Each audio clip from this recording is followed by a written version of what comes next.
Hello, नमस्कार। मैं doctor Himanshu Parashar. आज इस वीडियो में हम बात करेंगे बहुत ही इम्पोर्टेंट मेडिकल कंडीशन के बारे में, यानी कि ब्रेन स्ट्रोक के बारे में।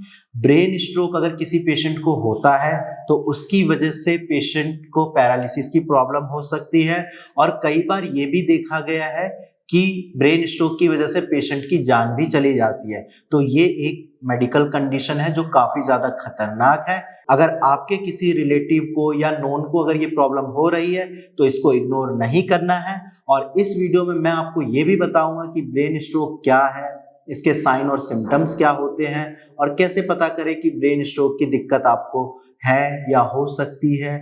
तो इस वीडियो में लास्ट तक आप बने रहिए, आपको काफी अच्छे से ब्रेन स्ट्रोक के बारे में पता चल जाएगा। तो चलिए वीडियो को स्टार्ट करते हैं। ब्रेन स्ट्रोक क्या है और क्यों होता है? देखो, आपका जो हार्ट है वो पूरे बॉडी में ब्लड पंप करता है। बॉडी के अलग अलग पार्ट में ब्लड की ज़रूरत होती है और ब्लड के थ्रू ही आपके बॉडी को न्यूट्रिशन प्रोवाइड होता है, यानी कि ऑक्सीजन मिलती है पूरे बॉडी में ब्लड के थ्रू।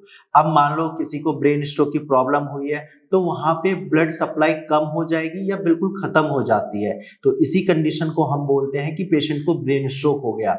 यानी कि जब आपके ब्रेन में ब्लड की जो एक क्वांटिटी है वो नहीं पहुंच पा रही, किसी भी रीजन से अगर कम हो गई है तो पेशेंट को ब्रेन स्ट्रोक की प्रॉब्लम हो जाती है। और जब ब्लड सप्लाई कम होती है तो वहाँ पे ऑक्सीजन की सप्लाई कम होती है और जब ऑक्सीजन नहीं मिलेगा, किसी भी ब्रेन टिश्यू को न्यूट्रिशन नहीं मिलेगा, वहाँ पे फिर टिश्यू की डेथ होने लगती है। और जब टिश्यू डेड होते हैं तो ऑटोमेटिकली पेशेंट की डेथ हो सकती है। अब हम बात करते हैं ब्रेन स्ट्रोक कितने टाइप के होते हैं। तो ब्रेन स्ट्रोक दो टाइप के होते हैं। एक आपका होता है इस्केमिक स्ट्रोक और सेकंड जो आपका होता है वो होता है हेमरेजिक स्ट्रोक।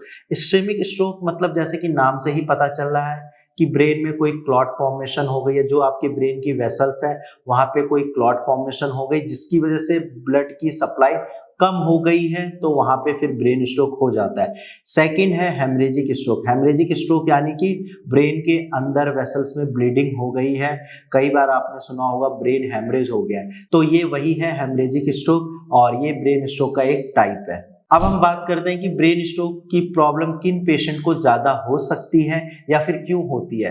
देखो, अगर आपका ब्लड प्रेशर ज्यादा रहता है 140/90 mmHg से, अगर आपका ब्लड प्रेशर लगातार ज्यादा रह रहा है तो चांसेस है कि फ्यूचर में आपको ब्रेन स्ट्रोक की दिक्कत हो सकती है।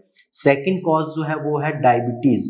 अगर आपको शुगर की दिक्कत है, काफी लंबे टाइम से आपका शुगर हाई रहता है, या जो आपके HbA1c की वैल्यू है वो 6 से ऊपर रहती है, तो फिर वहां पे चांसेस है कि ब्रेन स्ट्रोक की प्रॉब्लम हो सकती है।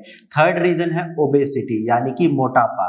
आजकल लाइफस्टाइल ऐसी है जो पेशेंट खान पान पे ध्यान नहीं दे पाते और उनका वेट गेन होने लगता है, वो फिजिकल एक्टिविटी भी नहीं करते हैं। तो अगर आप ऐसा कर रहे हैं और आपका वेट गेन हो रहा है तो भी फ्यूचर में चांसेस है कि ब्रेन स्ट्रोक की प्रॉब्लम हो सकती है।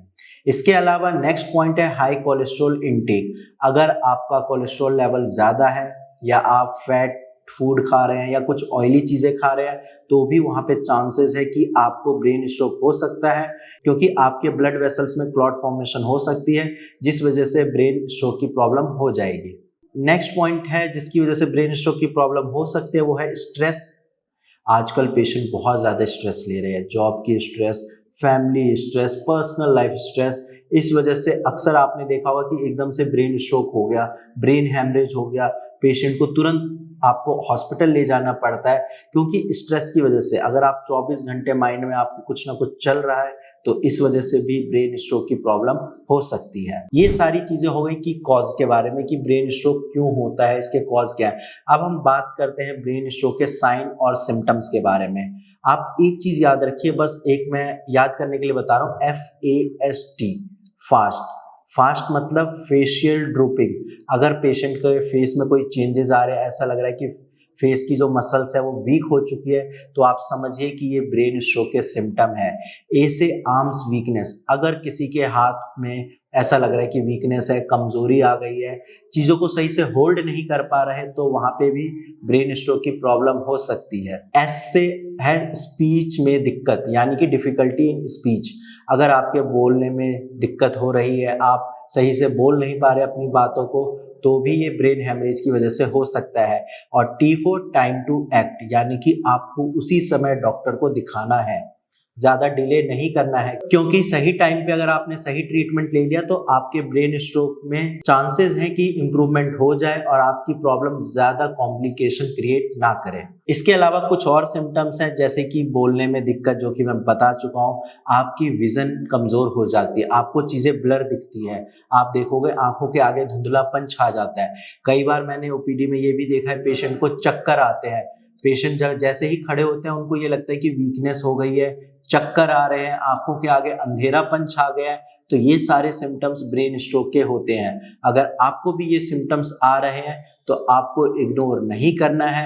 आपके पास जो भी टेस्ट रिपोर्ट है या जो भी सिम्टम्स आपको आ रहे हैं, आप नीचे दिए गए नंबर पे कॉल करें, अपनी सिम्टम्स डिटेल्स में बताएं।